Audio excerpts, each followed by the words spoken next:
I'm not gonna cry about it. I'm gonna thank God. He comes and gets beside me. He said, Dwight, I think you broke Marino's finger. And I hit him. I said, shut up, Roy, like that.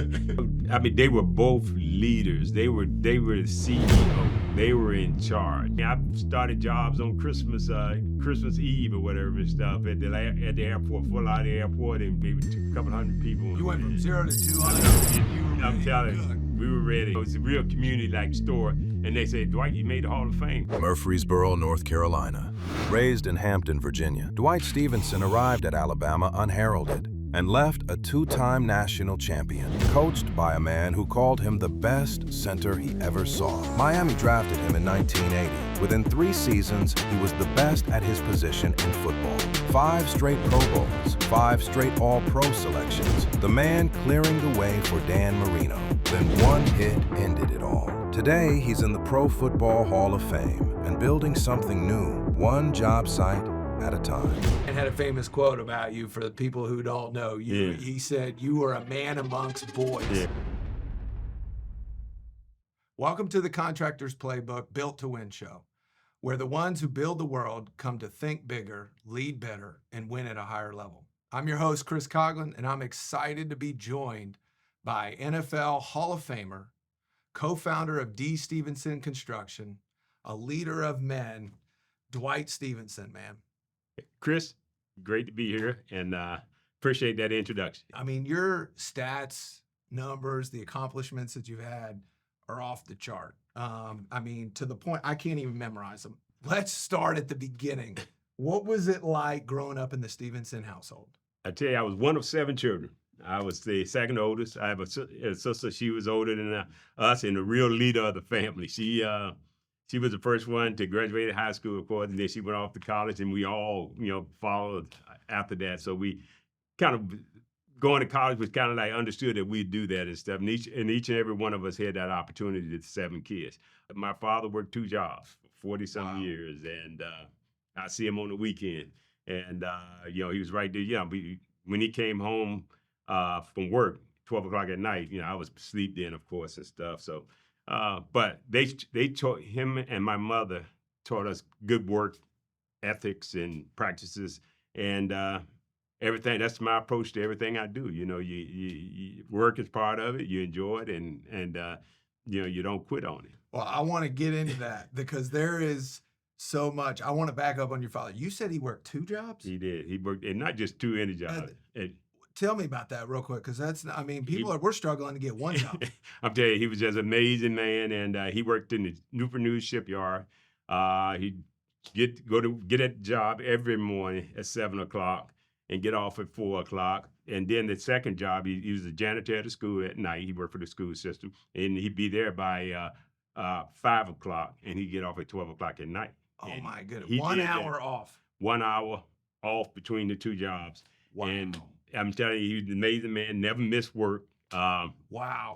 And then on Saturdays was overtime. Overtime was part of him supporting the family and making it possible for all of us. What did he do in overtime? Which job did he have for that one? That was for the shipyard. Okay. The shipyard's not easy to work. It's the largest shipyard in the world. And I didn't know that. The nuclear subs and the aircraft carriers and stuff, they build them right there in Newport News and stuff. Wow. With 7 kids, and your mom obviously had to play a big role too. Absolutely. She'd get up in the morning, 7 kids.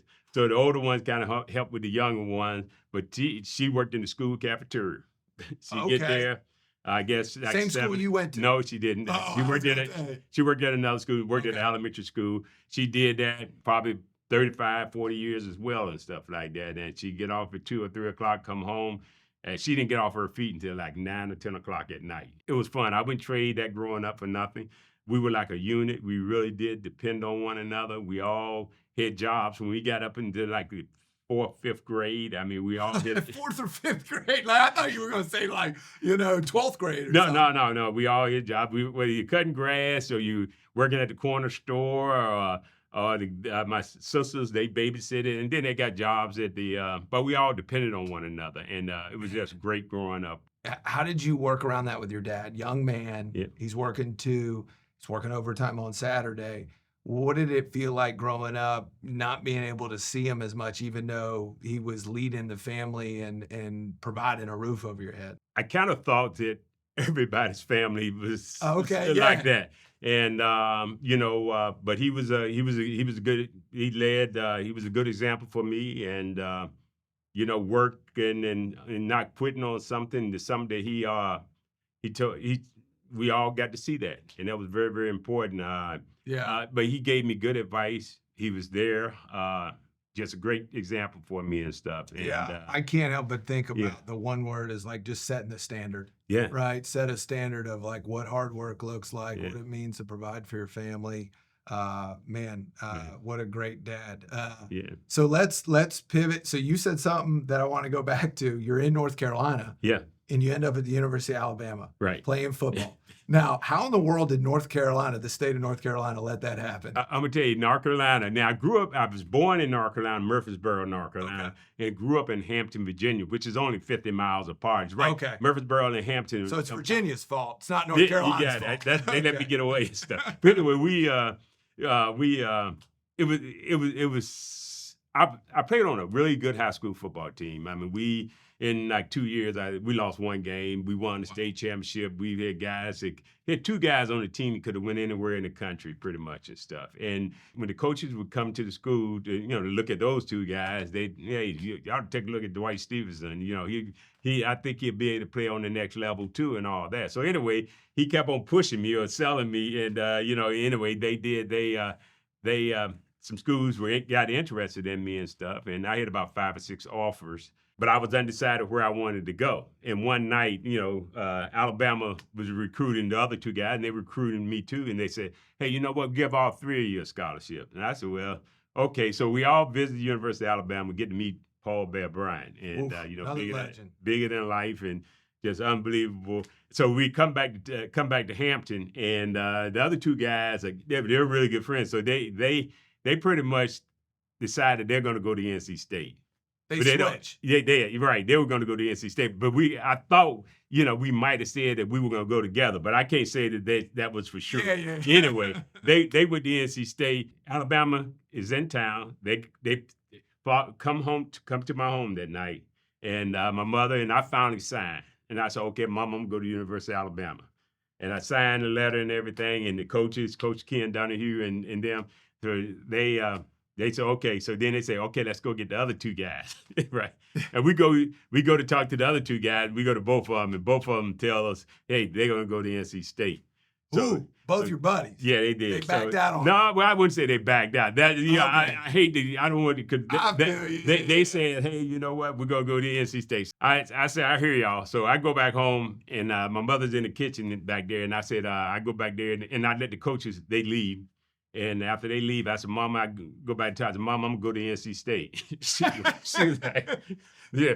I forgot exactly how she said it, but it was definitely a note. No, you aren't going to follow anybody anywhere. She made that decision Well, for me. Mama knew best. What Yeah, did you learn from that? Oh, I mean, she said it. She said, "You aren't going to follow anybody anywhere." And so I did. I went to the University of Alabama, and I'm gonna tell you, that was a long ways from home back then, and That's a whole different culture too. Yeah. I lived in Alabama. Okay. I mean, it's a great state. Yeah. You went and played there. It's a great state, but it's a lot different of a state back then. You're going to Bear Bryant, the legendary coach, right? And then you go there, you leave your two buddies after you try to go back, and Mama says, "No, you don't follow anybody." Yeah. Now you're at Alabama, and what does that feel like? You're all alone in a state. Have you ever been to Alabama at that point? No, I hadn't been any further than like I went to North Carolina, maybe Greensboro, North Carolina. I've been there up to Washington, D.C., which both of those places are like 2 hours away from Hampton, Virginia, where I grew up.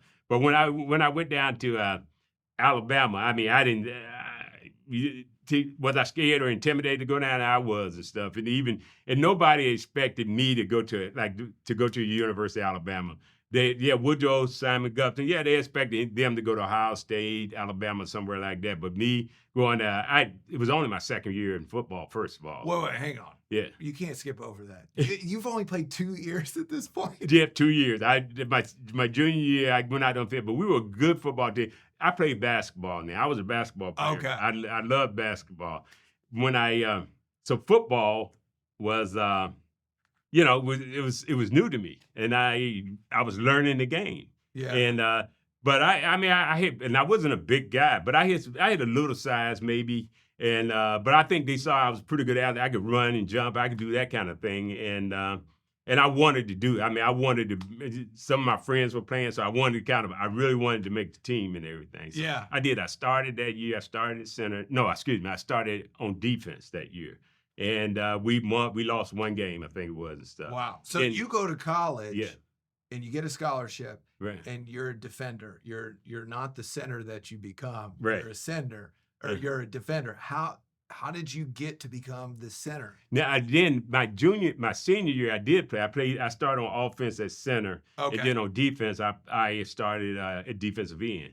And then when I went to University of Alabama, that was a whole nother experience and great. I mean, I went there.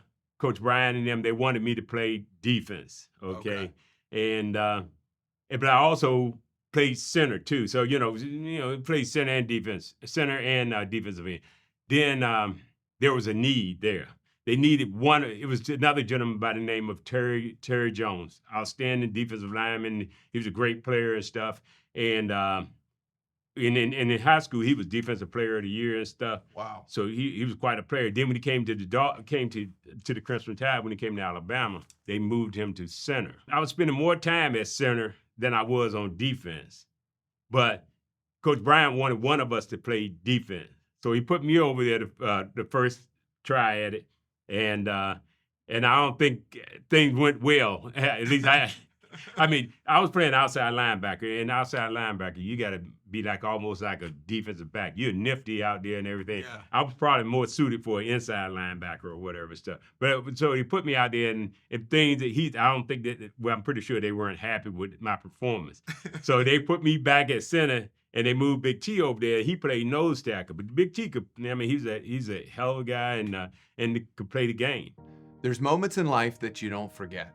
One of mine was sitting around a table with the Ring Power Cat executive team before we had published a single episode of the Contractor's Playbook Built to Win show. There was no audience, no views, no proof, just me and a vision. A vision to elevate contractors, restore pride in the trades, and develop the next generation of builders. Matt Sessions was the first to believe. Mad respect, bro. Thank you for making the introduction that you did. When I sat down with David, Chris, Sue, and the entire Ring Power team, they didn't hand us a sponsorship just because they liked the idea. They asked thoughtful questions. They wanted to understand our mission. They wanted to know whether we were building something that could genuinely create value for contractors, not just another piece of content. That's what high-performing organizations do. They don't make decisions based on excitement. They make them based on conviction. Ring Power Cat has spent decades building trust with contractors, and they were willing to invest in a future they believe was possible. I've learned in life that the people you choose to partner with often determine your ceiling. So don't just look for vendors that can help you win today. Build with the people who are investing in where your industry is going. That's exactly what I saw sitting around that table. To Matt, Chris, David, Sue, the entire Ring Power Cat family, thank you for investing in the ones who build the world, because contractors deserve partners who believe in them. Thank you, Ring Power Cat. Built to win. What did you learn in your freshman year? Because I think there's so many important things to life here. You're going to an unknown situation. Yeah. You're only 2 years into your career, right? You're playing for the best program in the country in college I think football, so. right? Now they can discourage. Yeah. Okay, I got it. There's Yeah. plenty of fans out there that Right. hate, but at the end of the day, you won 2 national championships in 4 years, Yeah. right? So, what did it feel like when you leave? You go to a state you've never been. Yeah. You're watching people that are so much bigger, faster, stronger, more experienced than you, Right. and you got to step into an environment that you got 2 years under your belt. Yeah. What is just one thing, if you could go back, that you remember that you were like, oh my gosh, how in the world am I gonna go compete here? What's one thing I got to get better at? I'm telling you, when you go there, I think when you go to the next level, you go do something new, you got to humble yourself. You got to say, you know what, things may not go well, and you got to just hang in there and stuff. And you eventually learn how to compete. And then maybe you can get to the point where you can, you can do better and continue to do better. I mean, when I went there and I was not a success right out the box or whatever and stuff. Yeah. So I learned how to adjust. I watched some of the guys. Big T, I mean, we worked together. And I also was fortunate to play. They have Sylvester Croom. Oh, Sylvester Croom was All-American, Kodak All-American area. And he was actually my coach on JV. At that point, is it like now it's taken off like right away? Was it like, oh man, I found my spot, I'm really good, this is different? Or was it still you getting your teeth kicked in? I got my teeth kicked in enough when I was freshman. Yeah, okay. At that point, I could compete, Yeah. and I'm telling you, some teams we played, they were a little intimidated by the Alabama name. So I mean, yeah.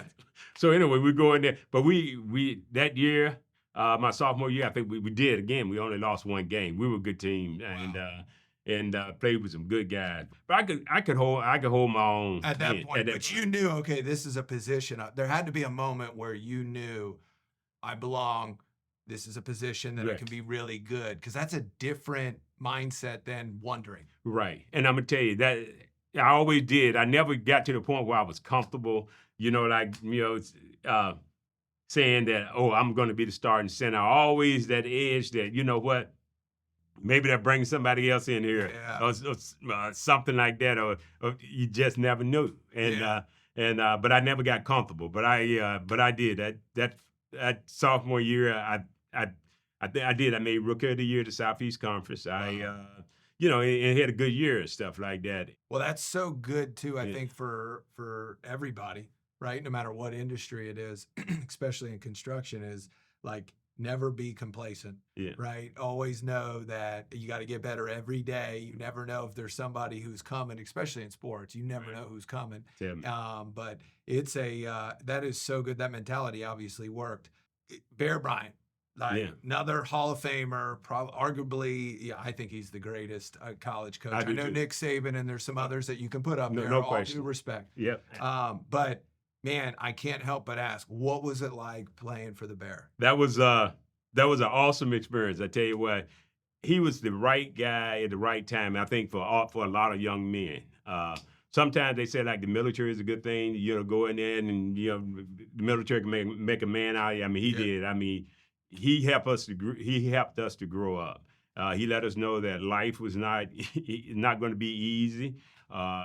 If you want something, you have to work for it. I mean, it was just a great experience in playing for him and stuff. And I can remember one time, and I don't want to get into too much of the detail, where I think I had made All-American. So I'm like, they told me that when Coach Bryant is not going to do certain things, I said, well, I'm going to go ask him, right? Get it. And anyway, I got up there and I asked him, and he said, Dwight, I said, first of all, it was someone in his office, and he asked the young lady, I guess a reporter, he said, I need to talk to one of my players. Can you step out? He let me, Dwight, his assistant or secretary told me Coach Bryant wanted to see me there. So I went in, and I'm already intimidated. I mean, I'm intimidated. So, okay, yeah. But he said, yep, how you doing, Dwight? And he might have mentioned a little small talk. And then I said, Coach, I want to see if you would do a certain thing for me. I'd rather not get into the details because it's kind of embarrassing. Okay. Well, the more embarrassing the better. Yeah. Don't leave us hanging. So now he was talking about school, playing for summer school. Okay. And I said, Coach, can you pay for my summer school? He said, do you need it for your graduation or you need it for your eligibility? And I said, well, I need it for eligibility. He said, Dwight, if you can't pass 12 hours or whatever the amount is, he said, you ain't helping you. He said, I help those who help themselves or something like that. I said, yes, sir. Yes, sir. And I was trying to get out of there. Okay, so you went for the ask, and then immediately you're like, all right, I better go. I made a mistake here and stuff. Man. But no, it went just like I thought it. I mean, they said it would go and stuff. I mean, he's a man of principle. I'm telling you, he's a guy that. What is one principle that you remember from him that you still carry today that you use in your company? He talked a lot about family. I mean, he can, I can remember one of our first times when we got there and stuff. We were all in a like an auditorium, and probably about 120 guys in there or whatever and stuff. High school, college team, and the assistant coaches and stuff. And he came in and kind of told us first time seeing him or meeting him. Going as we checked into school. He told us this, and you're going to do this, and went through this, and he said, by the way, and then he stopped and said, oh, yeah, by the way, write your mamas and papas, and walked out the door. And, because he wanted, family, and tell them how you're doing, and tell them what you're doing and stuff, and just walked out the doors. I've only heard war stories, so I've always wondered, because growing up in the Southeast Conference myself and living there, like, man, I have heard he runs some intense practices, and you're like, for you to say, man, it was awesome. It's awesome. Now, in practice was intense. And one guy explained, said the experience playing for Coach Bryant, he wouldn't trade it for $1 million. So he wouldn't do it again for $1 million. That's so good. It was hard, absolutely, and stuff. And but it wasn't the hardest thing that we'd probably ever do in life either and stuff. And it was a great experience, man. He made us all better people. You go from there, and now you get drafted by the Dolphins, right? You have a great career. You win a couple national championships. You're at the top. You go to the Dolphins. Another legendary coach, I tell you, man. Don Shula. I mean, my goodness, another Hall of Famer. What was that like when you get drafted? When you get drafted, it's I'm gonna tell you the truth. I didn't really know how to feel. I really didn't. That day, it was on. It wasn't. I think the radio. We got word of it some kind of way. Like that way, it's how I heard about it and stuff. So I sat around the first round, and I didn't get drafted. Some people say, "Oh, you're gonna go." What did you think? I know what that feels in a different sport, but what did it? Were you expecting? Be real. Were you expecting to be in the first round? Some of the scouts and stuff that came, they were telling me that I would. So were you expecting it? But I'm gonna tell you the truth. I was like, if I didn't get drafted, I really didn't know how to take it. I really did. So I did. So I sat there the first round, and I'm like, I got to do something else different. So I did. I go over to the student union. I go check my mail and and then I come back to the dorm. Soon after I come back to the dorm, the phone rings, and when it rings, it's Coach Shula and saying, hey, we're going to take you with our next pick. And I said, Don Shula, you kind of like, yes sir, and but it was a great feeling. It's one of those things. Literally, it took a while to sink in because our family wasn't like we were big sports people. No, I mean we liked sports, but nobody. My father, he worked. I mean, I can see he worked. His brothers and uncles and everybody. My uncles, they worked. But it was. I didn't really know how to take it, but I was. Later on that year, it was kind of proud. I was drafted by the Dolphins. I was drafted by. It was a great feeling to be able to say that. Awesome feeling. Man, and the fact you get the phone call, go over to the studio. It's so different now, right? I mean, but you get the phone call. Yeah. It's Don Shula. I know. And you get drafted. Yeah. I always felt it was a little bit of a relief. Like, oh, it's done. Yeah. Like, because there's so much tension and so much build up. Yeah. But that's awesome. So you go to the Dolphins. Are they? I can't remember. Are they? I mean, I know they got Don Shula. Are they legit at that time, or is it when you come that they become legit? No, they're legit. They're rebuilding. They're getting over the undefeated seasons, and they went to 3 Super Bowls in a row. Back in and then the first Super Bowl, I think I forgot who beat them. Minnesota didn't beat them. I think Cowboys. Anyway, they lost. Then the next one they went to the undefeated season, and then they went back again. Okay, so this is right before you get there. Yeah, so that's about 5 years before I get there. So then I get there in 1980, and that's when we got a pretty good team. We do okay because we can win. We get our quarterbacks. We had David Woodley, Bob Grease is still there, but he's in his last year. But we had a decent team. In construction, trust isn't optional, it's everything, especially when it comes to insurance and surety bonding. As a contractor, you already know, one bad partner can slow everything down or flat out cost you growth. That's why I'm careful who I recommend. Johnson & Company stands out because they built their entire business on integrity and long-term relationships. And as a third-generation independent insurance agency that only serves the construction community, they don't act like other brokers. They serve as a true trusted advisor who puts the customer first. They move quickly, tailor their insurance and surety programs to your exact needs, and have partnered with some of the most iconic construction companies for over 90 years. Their average customer relationship exceeds 25 years. I know the ownership group personally, and I can vouch for their character and credibility. And if you're looking for a partner who genuinely puts the customer first and builds relationships that last for decades, call Johnson & Company. I want to know, because you get in there, and now you have to level up again. You're back to the ones that don't understand. Like, okay, you're the cream now. You started on the defensive line. You don't really have position. Then you get to center. You're balling, and now you got to go back down to the bottom of the depth chart. You got it back down. Yeah. So Bear Bryant had a famous quote about you for the people who don't know. He said, you were a man amongst boys in college, right? And that's from the legend. Now you got all men you're playing with now. Got it. So what did that feel like? And if you can remember back to those days, like what was just one thing you were like, oh shoot, I got to just get better at this one thing? Back then, it was kind of like learning the plays.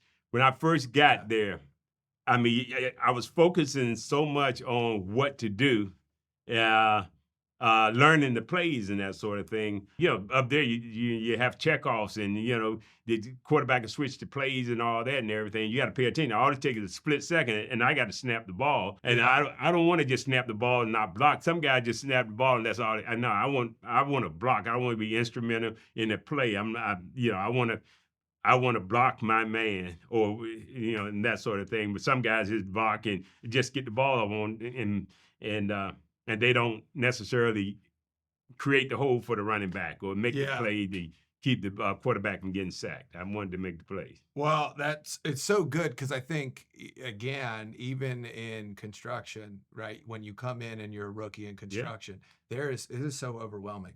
And you know this better than I do as a contractor, is there's so many plays that have to be memorized, blueprints, municipality codes, you know, how to build it. In business, you know, there's so much, and sometimes it can feel so overwhelming. And sometimes it just needs to be like, okay, what's the first step I need to make, right? Like, and what I heard you say is, hey man, just do the fundamentals. I'm just going to learn the plays. You know, then I want to block and I want to put all the rest together, you know, but it's so important to just start by getting the plays right. Right. You competing against people that are better than you at the time, who are bigger, faster, and you're a Hall of Famer. I mean, you're the best of the best, you know, but yet you were just like, hey, I need to control the controllables here. I need to make sure that I do my prep work so that I can be confident when I go compete against the best. Yeah, you got to and stuff. If not, you get out there, any split indecision can kill you. I mean, can ruin the play. If you know what you want to get done out there, it's really a better chance of things happening the way I want them to happen. What's one thing? Well, let's just start with what was Don like playing for? It was awesome. When you see him on TV and everything, that's one. When you're on the sideline with Coach Shula, it was a different experience, and he was great. I mean, he was one of the most intense people on the field and off the field. More intense than Bear Bryant? No. I think he was. No question. Really? No question. He was in your face, and you know this and I enjoyed him and stuff. He made us all better. He was one of those guys. He taught us things when don't beat yourself. Like, you know what? You're gonna know. Like he talked about overlearning situations. I mean, you know what you know where you're supposed to be and be there or whatever and stuff. You know, if you're supposed to have the outside responsibility and get out there and make sure it gets done and that sort of thing. Don't make mistakes. Don't beat yourself. Hang on, for ones that have never been in an NFL locker room or been in the film, right? How did he track that, and how did he determine what a mental error was? And he put a scoreboard in front of the whole team, not just off to the side. Let me have one conversation. Right. Just board up there. They had Stephenson. It had Chris. Had everybody's name. And if you had a mental error in the game, it was, it was tracked up there and stuff. And you didn't want your name to have those, have that beside it, mental error 2, 3. And, because mental errors, they'll kill you. I mean, you gotta, you gotta be able to not beat yourself. And, Yeah. but he was, Coach Shula was really, I enjoyed playing for him. I like Coach Bryant. They both of them were, really, Coach Bryant was dealing more with boys. I mean, 18, 19, 20-year-old boys. And he was molding us and telling us, and helping us to grow up and be responsible and everything. And letting us know how life is. Not everything's going to be easy. And then Coach Shula, you got there, he was dealing more with men. I mean, some of us had kids and families and everything. But at the end of the day, he was a coach and he was in charge. Yeah. And the same thing with Coach Bryant. They were in charge and they owned it. Like, what's one thing that you can think of between these two leaders that you thought was similar to, even though their personalities might have been different, even though they were coaching, one was boys, young men, and one was coaching grown men, right? One's professional, one's college. What is this, like, one pattern that you saw between these two legendary leaders that both of them had? They were both leaders. They were the CEO. They were in charge. And they weren't trying to be people's buddies. At the end of the day, they were doing what was good, and they loved you. You knew they cared about you and stuff. But they were in charge. They were the coach and the CEO, and Coach Bryant ran it that way, and Coach Shula ran it that way. And we then, once Coach Shula, I got to know him after I retired, and it's many different, years. my bad. Different. As a man, Coach is all right, and he was pretty funny. But but before that, when I was playing for him and all that, as well as Coach Bryant, I mean, if you go in the room and Coach Bryant is in there, it's like, okay, I'm not gonna stay here. I'm gonna leave or whatever and stuff. Well, I think what I heard you say that's so important is, like, they knew who they were and what their job was as the leader, and they had to set the tone and the standard. That's right. And they cared more about the execution than they did their personnel's feelings towards them. Right. And that's really hard to do as a leader, is like, man, I got to get to a point, if we want to be leaders, that we care about doing the right thing that's going to win, whatever the win is in your vocation, right? The job, whatever it is, that we got to do that more than we got to do about trying to make you like me or feel good, or can we be buddies? Right.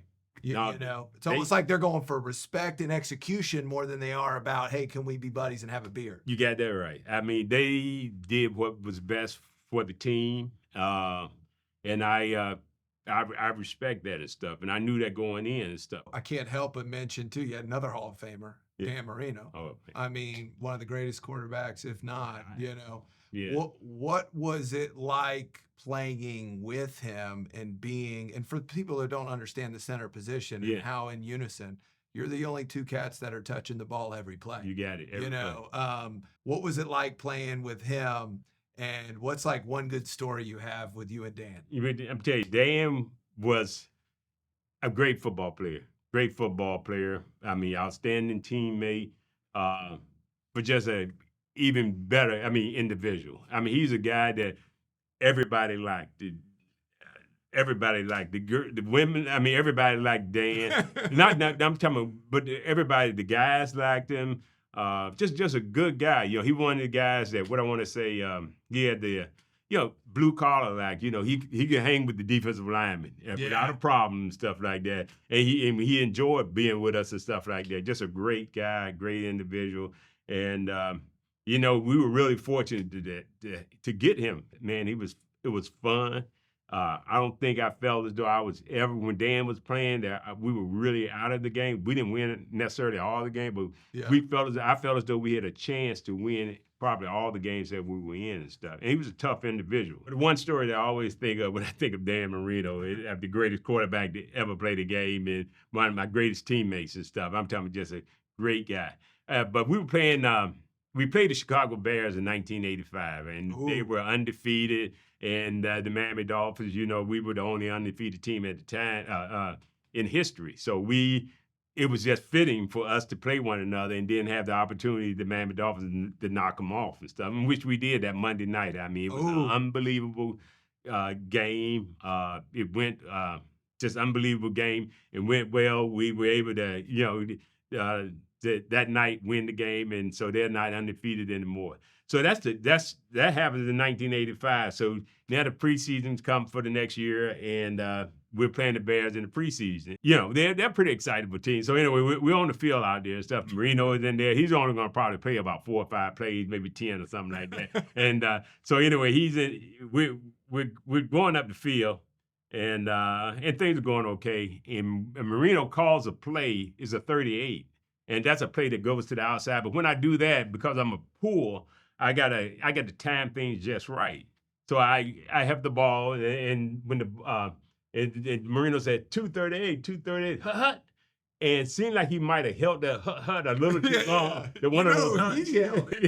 Or I said it too quick. Either way, he had his finger on, up there to receive the ball. Yeah. And he had his finger right here. It's bent a little bit. So I snapped the ball. When I snapped the ball, I snapped it. I was always just hard, not trying to hurt his finger, but I messed it up. So anyway, I come back, I snap the ball, we fumble the ball, I pull to the right, and then I realized that, you know what, I'm a football player. I see everybody's coming this way. I said, I felt like that didn't feel right. Yeah. And I think it's a fumble. So Marino's on the ball down there. So I turn around and I go set the huddle. And I'm upset and everything. I'm messed up. I can't believe I did it. So anyway, I get in the huddle, and like that, I'm down and expecting everybody else to line up around me. And I got a guy named Roy Foster. Number 1 draft choice out of the Southern Cal. Great guy and made All-Pro, good guy. But he liked to play in the game. He likes to joke. He comes and gets beside me. He said, Dwight, I think you broke Marino's finger. And I hear him, I said, shut up, Roy, like that. So all of a sudden, Marino should be right there in front of me I look and I hear a different voice, and I look up like that, and I see it's Jim Jensen, right? And I'm like, oh man. And I look at Roy, and Roy eyes get this big and say, yeah, I think you broke Marino's finger, right? So so then I'm like, damn. What am I going to do here? What am I going to do here? So anyway, we finished the drive out, and I find out I'm going to the sideline. I see where Coach Shula is, so he's down there. I go in over here somewhere. The opposite. You got it. So I get off the field and everything, and so first thing I asked somebody, did Marino break his finger? I said, yeah, I think he broke his finger, but he. So anyway, long story short, Marino, game player, man, I'll tell you what, we finished that. He might not have played the next game, which was a preseason game, which didn't count. But I think the first game of the season, he put a thumbtack. This is a game player, man. He just put a thumbtack on that thing. And, man, we went out and broke records and everything. Never even missed a beat. The guy's just a competitor, man. And that was such a good story. I can't help but ask, what did Dan say when you finally saw him? Yeah, you know what? Man, I'm sorry. I'm apologizing and all that and everything. Dan's a game player. He knows he knows. Speaking of Monday night, this one more serious. With your injury. Yeah. Monday night game, was that in 87? Yep, December 87. Yeah. So it's a Monday night game. Yeah. Walk us through the significance of that and how that changed your life. Yep. It was a Monday night. We were playing the New York Jets in Miami, and things are going pretty good and stuff like that. We got the game under control, and we're like 5 or 6 minutes from the game being over, and we're running the clock out. And the running back, Troy Stratford, Marino reverses out and gives him the ball, and he goes to the right there. And there's a play that, Troy he looks pretty good and stuff. Like the play looks pretty good. But he's just running, and the ball just comes out of his arm. And it hits the ground and bounces right in the defensive back's hand. And the guy catches the ball like almost on a dead run, and he just never really breaks stride, just gets the ball, the ball hit the ground, come up in his arm, and he just keeps on to the goal line. And when you see something like that, a football player, you just initially, you take a couple of steps, 3 steps, and I said, oh, okay, he's going to score. And when I was about to walk, somebody hit me from the from a side that I didn't expect to get hit at all and stuff. And it was one of those things, blocks that Dwight, I got you that time kind of thing. I know he didn't mean to hurt me or cause me to hurt my leg. But anyway, I got my leg caught funny, and and I hurt my knee, but it involved a nerve. So I have what's commonly called a foot drop, but life goes on. I played longer than I thought I'd ever play. I mean, I was fortunate.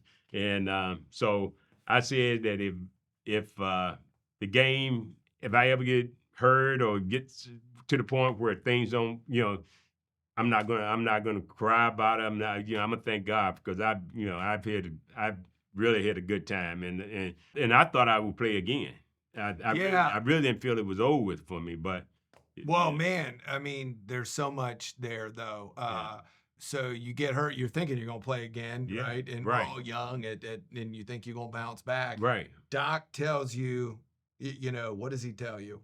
He tells me, and this is not for like 3 or 4 months before he tells me. He said, well, they start sending me to other doctors, other people around the country, and letting them take a look at it, more specialized in nerves and stuff like that. And everybody said pretty much, you know what, just, if that nature's take its course, if it's meant to come back, and they thought it would, but it never regenerated. I mean, that is heavy, bro. Yeah. How do you, you have a great attitude, obviously. That's why you're great at everything you do. Yeah. But like, what did that feel like with the uncertainty of that? What were you feeling as a young man at that time? I said I was not going to stay, just hang around and try to, beg somebody to pick me up, or the Dolphins to keep me. I have to be able to move on and stuff. And that's why I say, hey, next you have to pivot. It's time to move on and do something different. And and that's when I did. At that time, I said, well, it's time to go into business. And that I went to work for a guy, and I worked for him for 3 years, and we were doing construction. I installed cabinets. I demoed. Well, we got to get to that in a second, right? Yeah. Because that is such a quick pivot, but I Yeah. think there's so much for people to really learn from. It's so easy to get bitter and resentful. Yeah. And what I call play the victim. Mm-hmm. Woe is me. Why shouldn't it happen? I had all this promised to me. And what I heard from you was the exact opposite. Mm-hmm. The ability to just be grateful for what you did have for the season that you had it in, right? And be able to move on, because that you have so much more to offer the world than just the football, and that is extremely hard to do. Do you still have the nerve damage now? I still do. Yeah, but life goes on. I could sit and say, this is. Something that keeps me from doing something, or I could do it better if I didn't have it. All that's probably true, but also there's a lot of things that I can do with this, and life goes on. Like I said, when the game was over with, I was not going to say, hey, you know what? If I can just get one more year, or God, let me, hey, be thankful and move on. I mean, how do you mentioned God? Mm-hmm. Is that something you just knew inside? Like, how did you get to that place? There's so many people that aren't at that place or don't know how to get to that place. Like, how did you get to that place? Let me back up a little bit. Yeah. Because the first year, right after that, I was still on the team in '88. So I was on the team. That gave me that year to look at it. And when they said, hey, if it doesn't come back in a year, it probably won't come back. But I was hopeful that it would come back. And I was doing other kind of treatments and rehab and stuff like that. Yeah, rehab's a grind. Yeah, it is. So anyway, I was working at it, and that year passed, and that's when the Dolphins told me that, Coach Shula, it was time to, they released me and whatnot. And I had a couple teams. I looked at them, but, the nerve just wasn't there. People haven't been released. There's people that have been fired, right? From your dream job. You got fired. That's what release is. Yeah. I've been released several times. It sucks. It's never been easy on anyone. You got it. What did that, what did that moment feel like when you knew it was done? After that, Coach Shula told me that at training camp. Yeah, excuse me, not at training camp, but at the camp.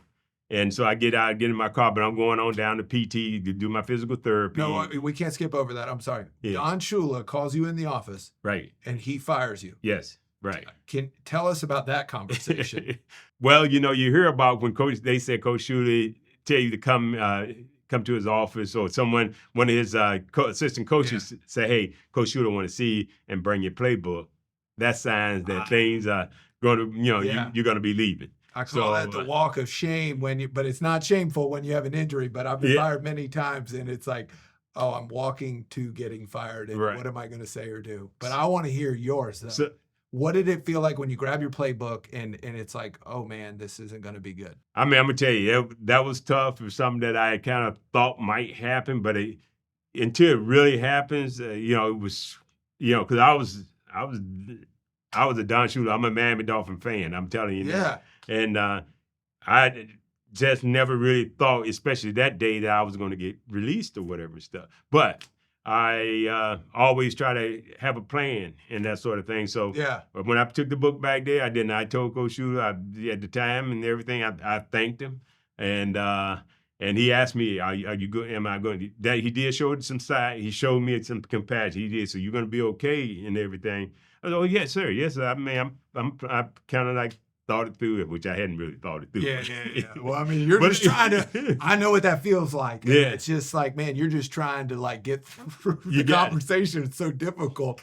Did you cry? What was it? Who was the first person you called? So I get in the car. I don't call anyone, but I get in the car. I'm going downtown to our doctor's office, the team doctor's office. That's where I was doing my physical therapy. And I'm like, you know what? I'm not going to be one of the guys anymore. The locker room is something that I thought about. I'm not going to be in the locker room anymore. And that was kind of like be one of the guys. And that was, and I did. I shed some tears. I was like, man, that was tough. You hear guys talk about, can I do it one more time? Yes, I dreamed about it. I thought about it and said maybe some kind of way, something miraculously would happen. But, and I thought I could even play with this injury. No, you don't play with the injury. It's just no way you can play with it. It's like walking around on one leg. But again, that's when I had to go back and be thankful and say, you know what? I thank God again. I played the game that I love to play. And like some guys get done, would I do it again? I'd do it again. Yeah. Well, it's amen. I'd do it again too. Yeah. And you pay a fine, a penalty for sure physically, but that's significant. You have it the rest of your life, and what a great attitude. And it's something that I think other people can learn is like, okay, well, life isn't over. I got to make the transition. Yeah. I want to talk about the Hall of Fame real quick because that's all. I mean, you've already done elite, right? But now it's like you're on a whole nother level. Yeah. I have no idea what that feels like. Very few people do. Yeah. I mean, you had an amazing career. I don't even know how many All-Pros, and you win a ton of games, and you get to the Hall of Fame. What's the call like? Describe that day for somebody which is many of us, who's never going to feel. I tell you what, that is. To get in the Pro Football Hall of Fame is really like surreal. It's something that I never thought about that when I was a little boy, that in college, high school, even while I played and stuff. And so when I get done and they're saying like, you should make the Hall of Fame, and I'm like, I don't know. So I kind of buy into it. The first year, it took me 5 years. So the first year, all right, I didn't make it. Second year, I didn't make it. Third year, fourth year. Then the fifth year, I'm like, you know what? I'm not even gonna wait around. So I'm out at my. So your first 4 years, you wait around. Fifth year, you're like, I'm not waiting around. Okay. So I was down. I used to be involved with some gas station. Somebody in the neighborhood, it's a real community-like store, and they said, Dwight, you made the Hall of Fame. And I said, all right, but that was cool. And I didn't know it, but that's how I found out. No way. Yeah, who is this person that told you? I really don't know who it was. I don't forget who it was, but they told me it was somebody from the neighborhood. Did you think they were clowning, or were you like, oh man, I really did? No, I knew it was that day, but I didn't know. I really didn't know. Did you think they were telling the truth? I really didn't know. So went back and I got verification and that was like, yeah, it's a special moment. And I called my family, and my family calling me, and like I said, we're a very close family. The Hall of Fame calls you. Yeah, they do. Okay, so describe that call. That was like they do now. That they show video and knock on the door. Yeah. Hey, back then they called. Okay. And but it was big. It was just as nice. Yeah. And right.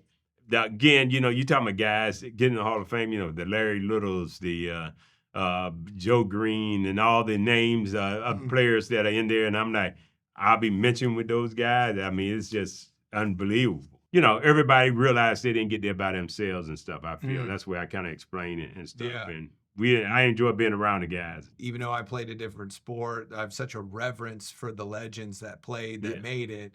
And I know they do in any universal sport. Yeah, It's extremely difficult to do what you did and how many people did it. And for the ones that are watching this show that haven't seen his speech, you left so many great nuggets, right? Yeah. You're true to yourself in humility and thanking everybody who did. One thing that really stuck out to me was how much you talked about your sister. And just the impact. You already mentioned that she was the leader. She obviously left a lasting impact. Tell us about that. She was the oldest one, and she was 2 years older than me. And, you know, she was 42 years old when she passed. But you're talking about, I'm sorry, 12 months before she, that day that she passed in May, the year before, she called and said she had breast cancer. I'm like, what? I couldn't believe it. It was just, God is good at it, you know. So everybody been pretty healthy, but I never, you know, and she was saying she had breast cancer. And I'm like, okay, I tell you what. And I said, all right, I'll be there in the morning. She lives in Richmond, Virginia, so I think I got there in 13 hours or whatever it was. Me and my wife, we just took off and we rode to Richmond and just be with her and stuff. And my other sister and brother, everybody comes together. Like I said, we get together a lot, which is good. And but she was a leader. She was tough. She's very smart. And you know, if there was something that I don't know, if there was a choice to say, hey, she did.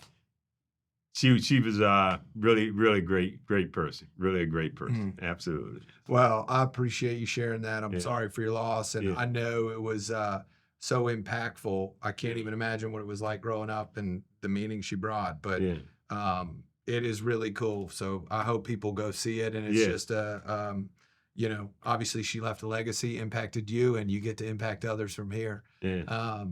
Speaking of another impact, I mean, you have your own like award named after you.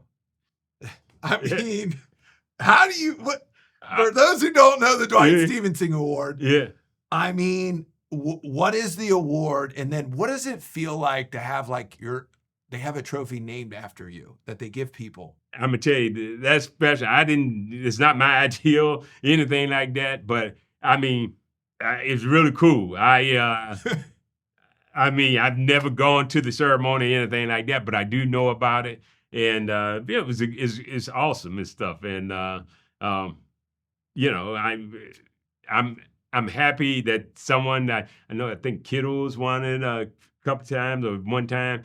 Some good guys won the award and stuff. So yeah. So you have to make the pivot. You referred to it a little bit once you came out. You get into what I call the real world. I don't know how you call it. I felt like as a professional athlete, you're like in fantasy land almost. I think you called it right. Yeah. Okay. Well, we get in the real world. You make a pivot. Yeah. You have to deal with the identity. And how do you even begin to know like where to start? But my father would tell you, you have to humble yourself. You know, you go in there too proud to do this and you ain't gonna do this, or you only do it this way. You got to get in there and do what you need to do.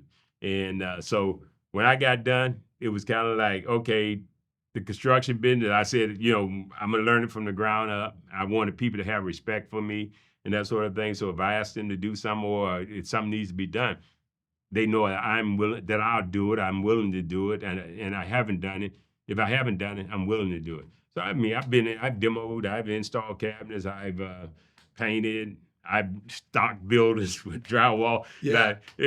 Just my newly to the business, I said, I stock drywall, and then I'll go in there and hang it too. There you go. I stocked the drywall, and that was it. I mean, I didn't have the energy to do all the others. I mean, you got to know what you're doing and stuff. That's right. Well, let's back up for a second. Yeah. How did you even pick the construction industry? I mean, I do like stuff. I enjoy it. I do enjoy it. And the reason I enjoy it, real estate, you know, like properties and stuff like that, I always kind of like been involved with, like apartment buildings and stuff like that. So, and then this right here, I mean, the construction business. I mean, I like the type of people that are in the industry. I like it, it's something that you have to do as a team. You can't do everything yourself. You got to be able to have a team in order to do it and stuff. Everybody has a role to play, and I do enjoy it, and I like being outside. I like doing things with my hands or whatever and stuff. So well, I agree. The people are awesome. People Yeah. don't realize that aren't in construction. Mhm. These are some of you Yeah. included, are, in my opinion, some of the hardest working, Right. no excuse making, loyal, some of the best problem solvers, Yeah. that there are, right? Mhm. There's so much uncertainty on job sites. There's so many rules and adherence. You got pressure. You Right. got contracts that you ain't going to be able to wiggle out of. Yeah. And then you have your name on that quality of work. That is, the people are the best. Yeah. Did you know that before you got in it though? I really didn't. But once I got in there, I really enjoy it. I don't know. I like to take on something that they say is pretty difficult and then make it happen. Yeah. I mean, I've started jobs on Christmas Eve or whatever and stuff at the airport, Fort Lauderdale Airport, and drywall job, and it has to be done. I mean, difficult job that you can't cord off a whole section or anything like that. You got to get in there, do your work, and then by 6 o'clock that morning, you have to look like you never even been there or whatever and stuff. And you might start at like 12 o'clock at night. So it's a challenging job there and stuff. That is. And but it's great. But at the end of the day, when that job is done and done right, and that owner wants the next job, I mean, we stand a good chance of getting it and stuff. I enjoy the challenges and stuff. What have you always been like that? Like that's a different mindset, Yeah. bro. I mean, like, hey, let me just sign up for Christmas Eve and start hanging some drywall because I like a difficult job.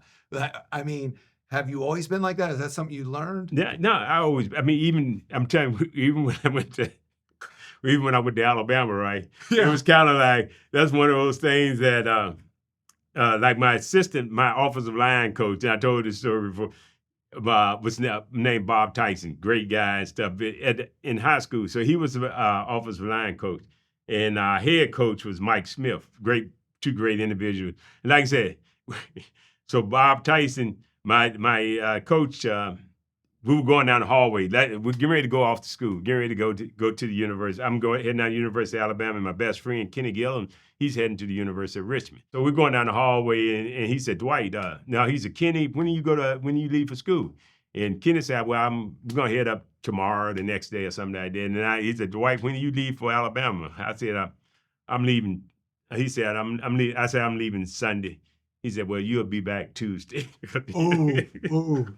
He was joking. Yeah. But I enjoy going down there, people not thinking, or I'm not sure if I can make it or not, but I enjoy the challenges. Yeah. The challenge there. I mean, obviously you have risen to a lot of challenges. And so that speaks to, and that's what's fun is like, man, you talk about your parents, talk about them setting the standard.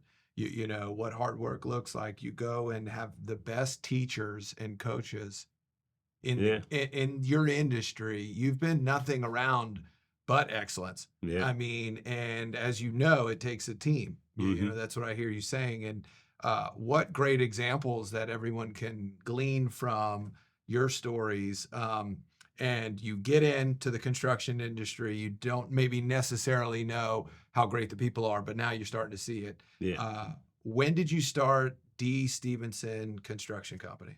We started D. Stephenson, and myself and my wife, she's a co-founder. We started January of 1992. It was, and then at the same time, I had told Coach Shula that I was going to help him out coaching. So these two things right here started. I think it might have been, Coach Shula might have been like a month later, but I had just started the company in January of 92. Then he asked me to coach with him like 30 days later. The guy who fired you. Yeah, the guy who fired me. Baby. But I thought I thought it was a great opportunity. So I did. I took him up on it. I'm like, Coach, I think we can do that and stuff. And he was, he was saying the construction business is business. you can't just, he was saying, like I put my names on my restaurants and, and I have somebody else run them. Like, as a coach, your name is a little different and it's a little different business. Preach. Construction business is a little different. You got to kind of be there. Can't just put your name on it and stuff like that. So anyway, I start my company, me and Diane, and we got off to a good start. We were part, like I said, the hurricane happened too in August of 92, Hurricane Andrew. Oh, yeah. Yeah, and that just devastated South Florida. And so it was just unbelievable demand for construction and, municipal work and everywhere. And so we got off to a great start and just never really kind of looked back. Just You didn't coach, so how long did that last? What was that? the coach. I was coaching and running that, being involved with the company that whole year. But then in January, after we lost that playoff game to Buffalo, I think whoever we lost, I told Coach I appreciate it, but I had to really focus on one thing. So Dinah is basically, running it day to day as you're coaching too. The both of you guys are working it. What was her role? What did she think about starting a construction company with her husband? Well, she kind of brought into it. She wasn't that crazy about it at first, but she brought into it. She's a team player. And then when I decided to coach, that made it a little bit tougher. But then I had one other guy that was kind of helping out. Okay. But still, she's an attorney and stuff like that, licensed attorney with the state of Florida and stuff. So she was kind of a capable young lady to help out and everything. Oh yeah. And but it's one of those. It's like the business, you got to pay attention to it and stuff. Yeah. And, There's no just 1 foot in, 1 foot out. No. Like you told, like you coached up, Coach Shula. Yeah. It don't work like that. You can put your name on the restaurant, but the one building the restaurant is a different setup. So you started. Did you guys know the roles right away? Who was going to play what role? Not real. We were kind of as we were going along. Okay, yeah. we started out, and to tell you the truth, our goal was not to accumulate or be the size that we are now. It was kind of like do maybe a couple of $1 million a year. Yeah. And keep us busy. Okay, this is something that we make some money, make a little money, but we weren't looking to do some of the things that we done with the company. And God has blessed us, and we got a good team, and got the right kind of people involved. Yeah, it's amazing what happens when you focus on the fundamentals and just do a good job, and then how things build from there. Yeah. So what is her role now? I know she plays a significant role. She is. She's chief information officer, and she's involved with pretty much the whole operation and stuff. We're putting the pre-construction as well as the operating the construction and stuff too and stuff. So, and then legal matters if we have any, and she's. I bet you she can put a contract together. Yeah, she can do that stuff. So she's got it. Yeah, she has pretty safety. I bet you sleep okay at night when Yeah. Mama's the one writing the contract. You got it. Oh, yeah, that's good. Yeah. So how did not everybody works with their spouse every day? Yeah. I mean, you work at home. What's that like every day going to the office and home? We sometimes have our little moments or whatever stuff when she wants to do it a certain way and I want to do it a certain way. But we've gotten over the years and stuff, got to the point where it's like, okay, look at here. This works, and we some kind of way just work it out and stuff. We don't get to the point where we don't work it out and stuff. You got to work it out. So. Yeah, but I think it's so good too, even some of the conflict, because everyone thinks not all conflict and difference of opinion is bad. Yeah. You can do it wrong and it can blow up real ugly, and that's not productive. Right. But you guys working through some of that and then getting to the point where you're able to, make those decisions. That's a big deal. So you started. What was the first job you did? The first job that we did was with waste management. It was right after the hurricane. It involved the cleanup. Okay. Of all of down in South Miami down there, South Dade County, and it was a large contract, and we were like 10% partners with them on that, and it went real well. I mean, employed a lot of people. We had like maybe a couple hundred people and stuff. You went from 0 to 200, and you were I'm ready telling to you, cook. we were ready. And, Wow. but it was all, it was all doing the compacting of the landfill, as well as picking up the trash and everything down in South Miami. It was a devastating time and stuff. But Miami-Dade County has recovered from it, of course, now. Yeah. And, but it was new to everybody. It was new, And, I mean, you said you like a good challenge. Way to go for it was. again, It was. buddy. And so we did it, and so even that challenge and stuff like that, trying to coach and do the construction at the same time, that was a challenge. And Man, that was during that. So one thing I would love to know, center, for a lot of people, the position. You have to know the plays. You have to know the defense. You have to know the line of scrimmage, who to block. The plays may change. yeah, There's so much coordination going on. How have you seen that be able to transfer in your business today? you can't lose it. I mean, you got to always, I feel, realize that there are going to be challenges in there, and you can't overreact. You cannot not react. You got to kind of realize that things are going to you're going to have some challenges. That things are not always going to go right. It's going to be something that at the time it was the perfect decision and the right decision to make. That turns out that might be the wrong decision because it worked the way it works out. But that's life. And then the people situation, dealing with people. I mean, you go through a transition and you bring someone else new in, and that new person might not match that well with the ones that are here. But hey, you know what? That's not the end of the world. We're gonna figure this out, and we don't give up on it, and we try to work it out. And Yeah, it is. There's so Yeah. many people in Yeah. there. What is one thing that you felt like you've had to level up as a business owner or a skill set that you didn't have before you walked in the door? people skills, where you got to try to meet people or understand where they're coming from. I thought it was like, you're going to do it this way, and that's the way it is, and you just walk, and I don't want to talk about it. Yeah, Don Shula. Yeah. But you know what? You can't. I don't think you can do that with everybody. Yeah. Some certain people you can do that with, and then there's certain people that need to be coached a different way, and so you got to kind of deal with people a little differently. You can't deal with everybody the same. I just don't think you can just go across the board and say this is the way it is, and so you read the book and it'll tell you what the answer is. No, I mean you got to kind of be a little flexible. And how do you do that, but yet still drive the standard of excellence? Because that is such a blended thing. You do have to modify, is the word I would use, modify some based on the personalities, the skill sets, and the positions on the team.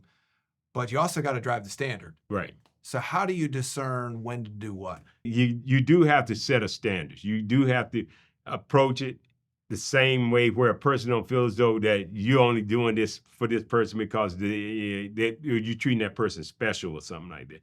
You gotta. It's tough. I'm telling you, dealing with the people situation is tough.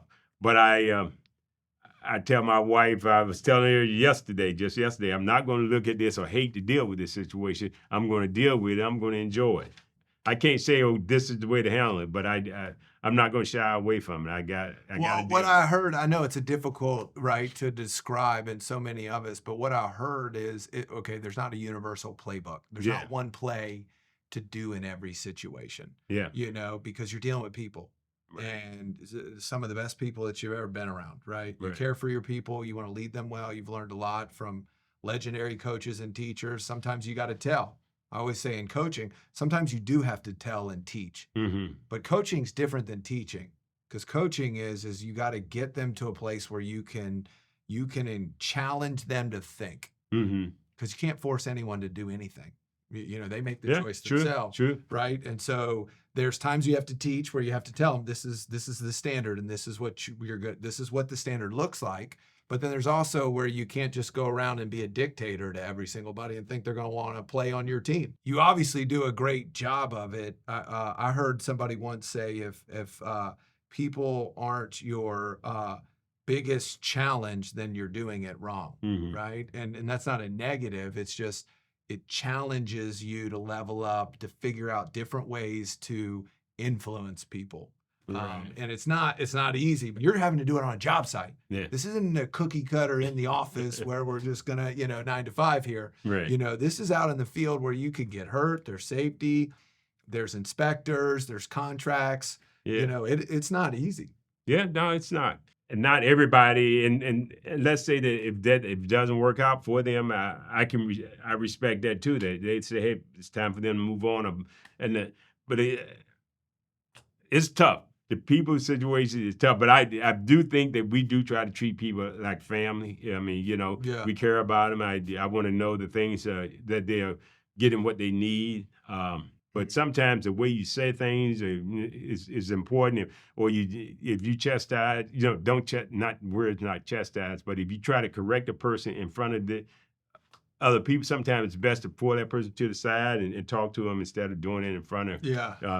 the other What's teammate. one thing, because we want to keep learning from you, Mhm. what's one time where you've been like, man, I should have said that differently, and it was something that you reflect back on that you're like, man, I handled that poorly? Coach Bryant, he always had a saying, he'd tell the story, and he would say, you go out there on the field and you give 100%.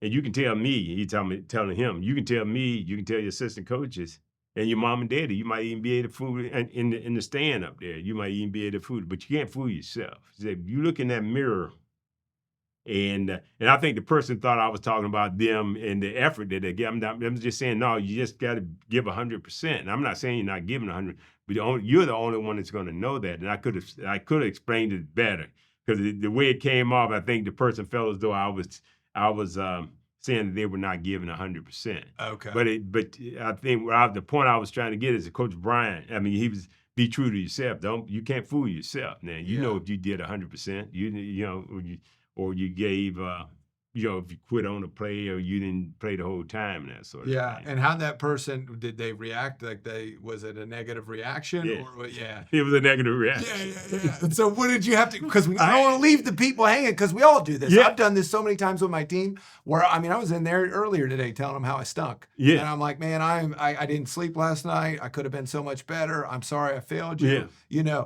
But I think the bridge is so important. Yeah. So it's not even just that one thing. Okay, yeah, but connect the bridge for us. So then the person gets upset. Yeah. I know this isn't like the end of the world, but it's their world. How did you bridge the gap when you realized, oh, okay, I could have handled that? I came back because I did. I always try to look at it the way I think other people perceive or hear something from me or whatever stuff. And I said, you know what? That's probably the way that they heard it. So when I thought about that, I really went back and I took the time and said, look, I wasn't saying that you were not giving 100%.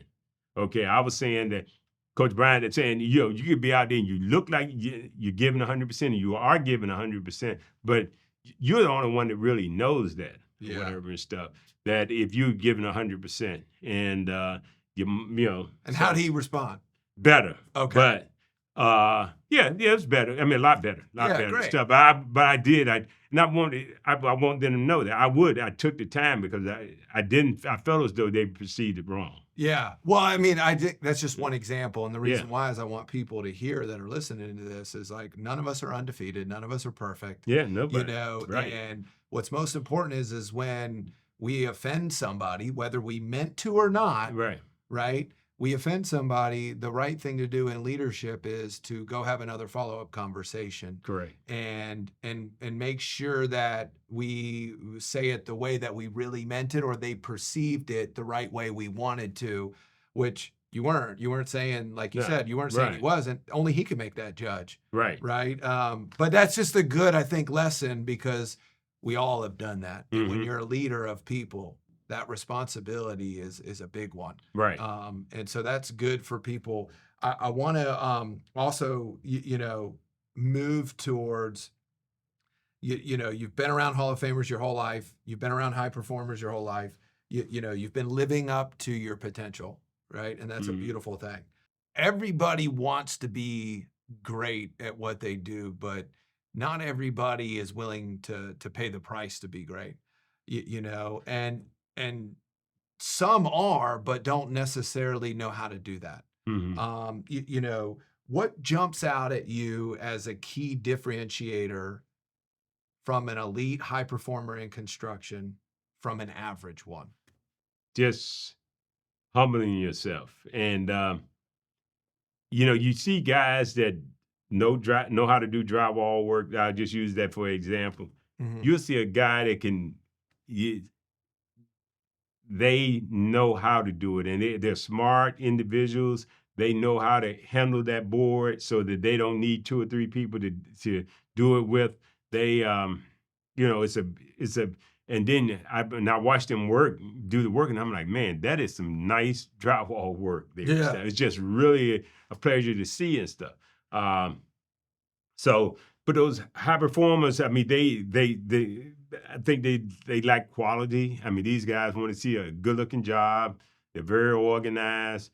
You know, it's a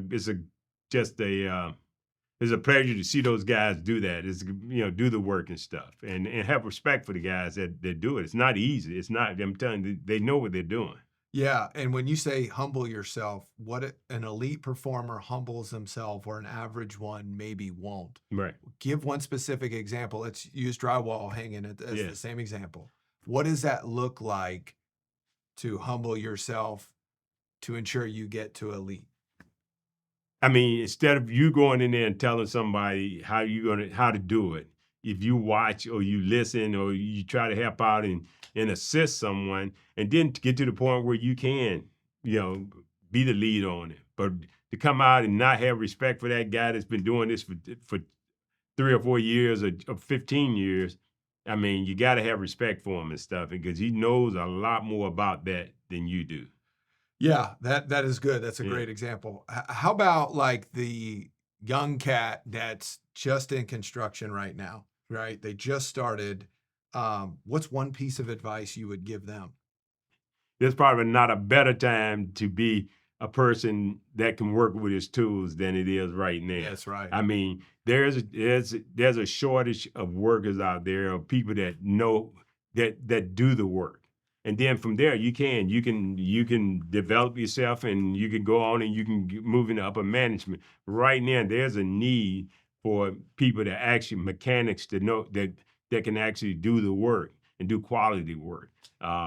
It's a great industry. I was reading an article a couple of months ago, and when I talking about the new millionaires, plumbers and electricians and stuff. And but you know, these guys they know how to use their hands. They know how to use their tools, and there's a demand for them. I know, so right. I mean, it's supply and demand. Yeah. It's undefeated, right? So when you don't have as many people out there Mm-hmm. that want to do the hard thing, it creates, you know, Right. way more demand, which means there's more money to be made. Speaking of plumbers, I think you can become a millionaire as a plumber. I had a plumber in here the other day, Okay. and they sent me the bill, Yeah. and it was $580. Yeah. And I said, what was that? He goes, $240 to show up. What if Yeah. I don't have a leak? Yeah. They're like, well, it's $240. Mm-hmm. And I'm like, that's what I should have done. Yeah. No, Good for you, man. Go make it rain out there. No, buddy. you got it. And then, but when you need them, then you need them. Oh, It's that's like, right. It's supply and demand. What am you I going got to it. do? I'm not hating on them. I just thought, wow, Yeah. man, what a great market, right? Yeah. Oh, yeah. I mean, $240 to show up, and you just showed up, right? Yeah, and then you're going yeah. to make some cream on top of that if you fix a problem. No, it's good. I tell you what, it's good to be in demand, and people really need your assistance and everything, and just build your customer base. I'm just telling you, build one customer at a time, and it's a lot of opportunities. That's out great. How about the person who is out there that's never considered construction? What's one thing that you can share in your experience as a contractor that maybe they should probably consider before they go to another career? I think, you know, you can make a really good living. I mean, doing construction. I mean, just a really good living, and the sky's the limit. It's then after that, you learn, and you get started. You don't. I mean, I'm not saying you have to have a college degree, but then you go on later on. If you get a college degree, that'll be great and whatnot. But then move on to the next level and stuff, and you can hire plumbers to work for you and to build a business, a great business and stuff. And I just don't know a whole lot of young people that are getting into it. I just think that's again is just opportunity. Not a lot of people want to put on the belt or whatever and stuff. And but if you do that and develop and build something, and then you can go to the next level. I mean, a lot of people don't even realize like how cool of technology you get to play with. Yeah. Right. And so people out there that are used to playing with technology, all the equipment is done with that. There's software, there's hardware. Yeah, you got to pull the tool belt on too. That's part of it, but that's not every career too. Right, And I right. also think about not that it's just about the money, but there's good money to be made. Absolutely. Right. Absolutely. But I would also say on top of that, there's tangible evidence of your work when you're done. Mhm. You can look at it, and there's such a pride of like, man, I built that building. My Right. team built that building. Every time I drive by it, like that's a physical thing. It's not like gone the next day because some software ruined it and it Right. doesn't exist anymore. So that's another thing I also think about that, I hope other people will consider. Right. And and it is rewarding to ride past a building or a job and say, oh yeah, we did that job 10 years ago or 8 years ago. And it's also rewarding too when an owner, it's a tough job.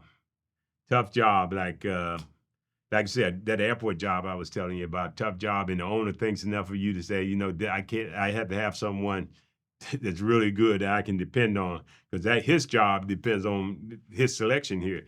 Yeah. And they give you a call and say, hey, we want you to do the job or whatever and stuff. It's a really good feeling and stuff. You Thank you. also started your own foundation. Right. Hall of Fame wasn't enough. You wanted another challenge. Yeah. So what a beautiful thing. You and your wife start that. Right. Tell us about your foundation and, the purpose of it. The Dwight Stephenson Foundation is something I'm very proud of. Me and my wife do it. And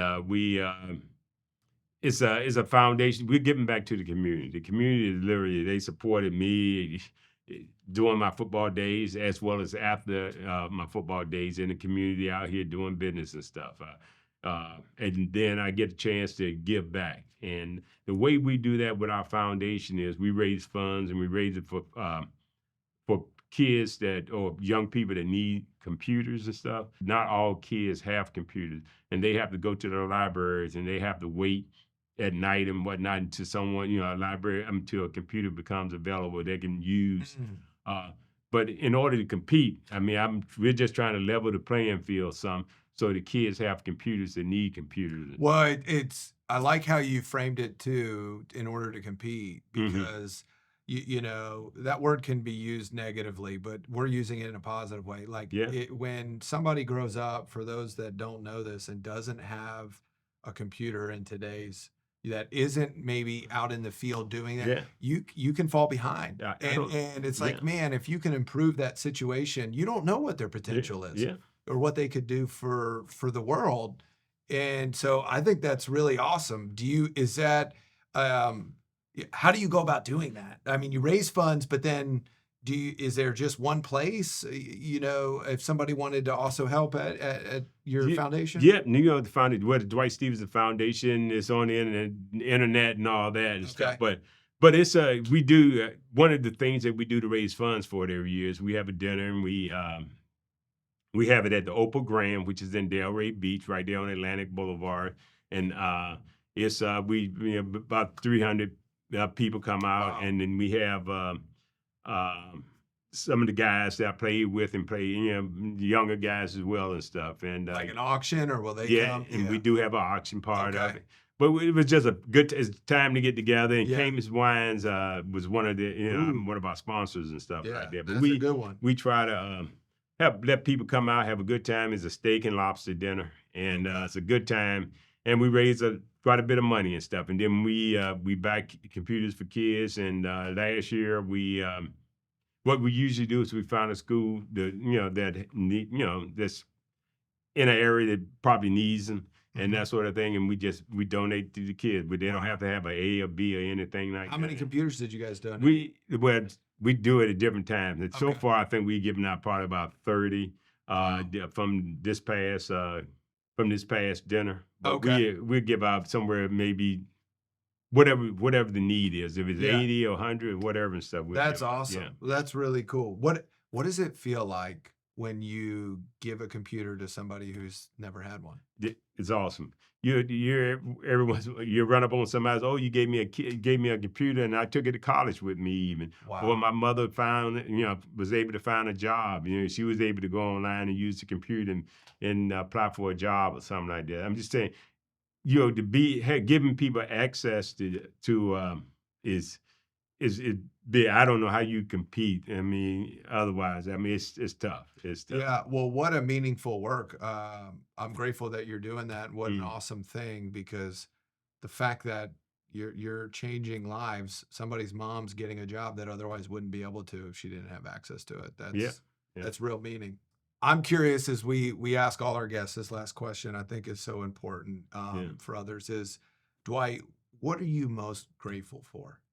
Just the people that are around me. I mean, I've been fortunate, to have good people around me and stuff. I mean, my wife,